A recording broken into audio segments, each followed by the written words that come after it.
Bonjour à toutes et à tous, vous êtes sur la chaîne de Kali, sur le site Ishimoku Academy. On va voir notre revue de marché comme toujours. On commencera par le DXY. Le DXY, on voit ici, il ne veut pas retracer, il est en train de baisser. Nous sommes toujours dans le retracement de la cassure de la tête de Shinku, c'est pas encore gagné. Mais nous avons ici le Chikou qui passe sous les cours. Donc le support le plus fort est ici à 94,74 et on aura peut-être encore une accélération baissière puisque clôture sous Gizunsen est plat. Il n'y a pas d'anomalie de tendance pour dire que c'est baissier, mais bon, on dirait que le marché ne prévoit pas de hausse de taux en juin. C'est le message qu'on peut voir sur le graphique. De toute façon, nous avons un autre support ici. On verra ce qui va se passer. Mais ce signal-là, c'est un signal de vente sur rebond. Mais attention, sur rebond vers ici pour vendre à long terme. Donc, on ne peut rien juger pour le moment. Le support est là. La résistance est très haute. Donc, à long terme, rien n'est encore clair. Et si on le voit en weekly,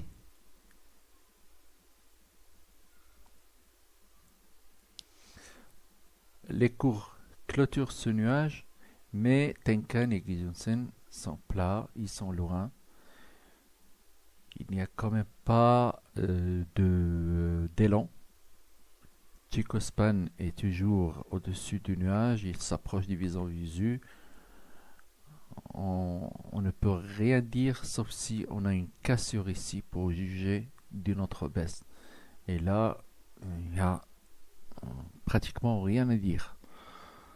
Après, si on voit le daily,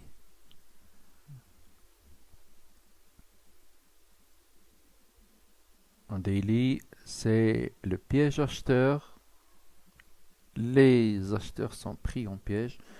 Donc maintenant, on va vers ce support d'abord. Donc voilà, c'est tout. Le Gijunsen qui baisse, le Tenkan-sen, tout est en train de baisser. Donc on ira sûrement vers ce support-là. Mais attention, il y a la Fed et c'est trop. Seulement le marché, à ce moment-là, il ne prévoit pas de hausse de taux. Après, on passera à l'œil de l'expert qu'on donne chez ATPF avec l'avertissement incontournable. Voilà, j'écris ici, bon, c'est presque la même analyse que les semaines qui sont passées. Donc, on avait un range qui était là, maintenant il est plus grand et il est cassé par le bas. Donc tout retour vers Gijunsen est à vendre avec un stop au-dessus du range pour aller ici et puis on va arrêter d'acheter en attendant s'il y a cassure comme ce qui est arrivé ici. Bon, on revendra aussi. Si ça tient, bon, c'est très très très incertain. Par contre, sur l'euro, il y a des nouveaux développements à prendre en considération. Premier développement, cassure de Gijunsen en force. Ça veut dire que l'accélération haussière va peut-être continuer. Donc attention, c'est très fort. Mais le problème, c'est Tenkan-sen qui fait un nouveau plus bas. Et regardez le nuage aussi. Donc ça veut dire qu'il se peut qu'on aille jusqu'à la trendline et baisser. On n'est pas sûr de ce qui peut arriver. De toute façon, il y a d'autres résistances à ce niveau que j'attendais. Mais maintenant, vu les circonstances, vu qu'on n'est pas sûr de la hausse de taux en juin, il se peut qu'on passe ici pour aller voir les touchettes 0 au mensuel avant d'envisager une vente. Donc voilà, l'euro, il est quand même puissant. Un retour au Gizonsen est un signal d'achat. Regardez le Chico-Span qui tient au-dessus des cours. Seule une cassure de la clôture de cette bougie-là, je pense de avril 2015, peut nous mener vers une baisse. Mais tant qu'elle tient, c'est haussier, achat sur repli. En hebdomadaire, là voilà la zone que j'attendais pour vendre à long terme, mais le Chico-Span est sorti du nuage. C'est une accélération haussière qui se profile, même s'il y a des petits reflux. C'est une accélération là qui se profile. Mais attention, regardez Tenkan très loin des cours, Gizonsen est plat, l'anomalie de tendance. C'est vraiment une bousculade entre les signaux haussiers et baissiers. Seul le fondamental va nous donner un jugement tangible afin de trader la paire. Donc pour le moment, ou bien on choisit de vendre, c'est une résistance à vendre sans se poser de questions, mais le stop il doit être au-dessus de celle-là. Ou alors il faut attendre un peu que au moins cette semaine passe pour voir si ça peut donner des signaux baissiers ou haussiers. Ce que je préfère, c'est d'attendre que la semaine prochaine, il y aura le carré des 9 dans 2, 6, 8, 9, il sera là. Donc sa moitié, il sera ici. Tenkan-sen va remonter là. Et Gizonsen, s'il reste plat, moi j'attendrai sa cassure, puis vendre sur repli. Comme ça, je serai sûr de vendre. Mais si j'ai cassure par là, c'est pour acheter et aller vers la trendline et puis après vers les points zéro d'en haut. Donc voilà. Ou bien on choisit de vendre, ou bien on laisse encore un peu de temps.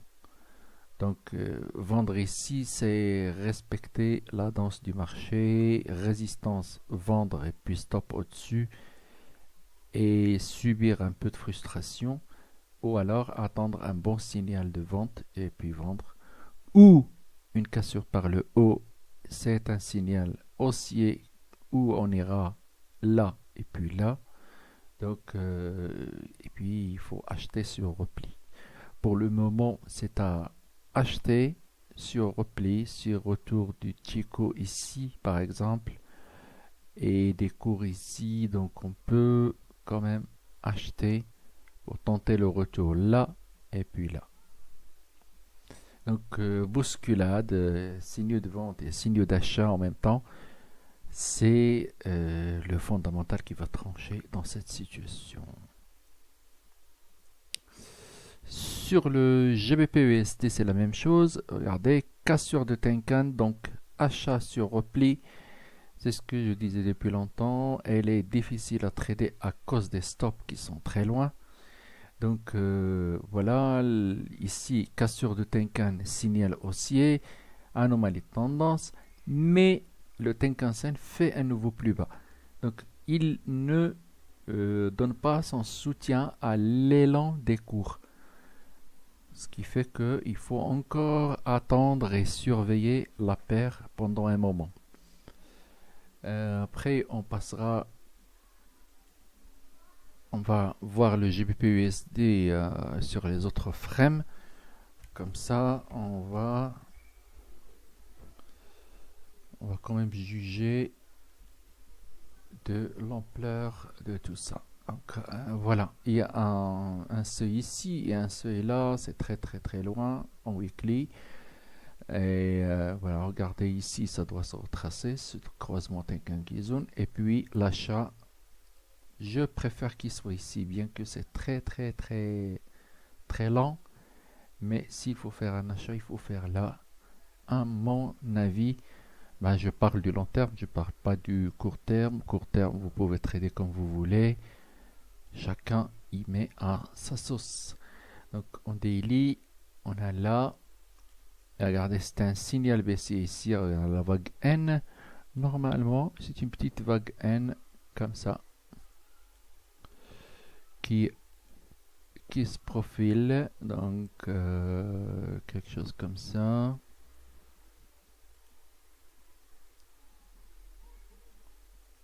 Voilà, Kijun-sen il tient bien, la katana tient bien. C'est un signal baissier. Mais on a la cassure de Kijun-sen qu'il faut retracer, donc une hausse jusque là pour revendre, mais on n'aura que tenter une vente parce que on a le retracement. Pardon. Fondamentalement parlant, on ne sait pas ce que va faire la Fed, on n'est pas sûr. C'est peut-être qu'elle ne va pas hausser ses taux, donc c'est dangereux de vendre. Après, on passe au SP500.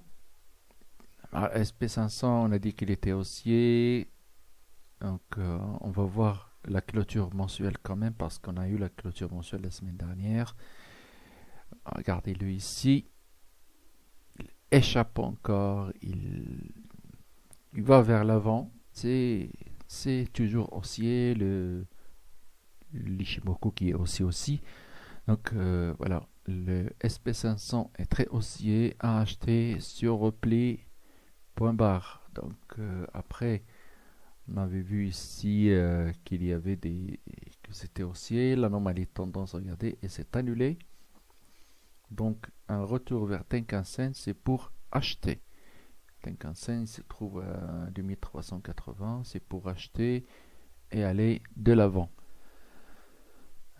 Après, on va passer au journalier. Regardez-le. C'est toujours haussier. On avait vu cette vague V depuis longtemps. Elle est toujours là. Bien qu'il y ait certaines baisses qui vont jusque là, mais on avait parlé ici d'un piège vendeur du nuage. Les vendeurs sont pris au piège. Regardez le contre-pied, ça remonte. Donc, toute baisse est à acheter. H4. Regardez-le. Katana. Hausse. Tout retour vers Tenkan-sen est à acheter aussi. Et pour viser ici 2472 en premier. Après, on passe au DAX. Le DAX, on a dit qu'il était haussier. Il est haussier. Bon, il a retracé ici, mais regardez, piège du nuage, c'est haussier.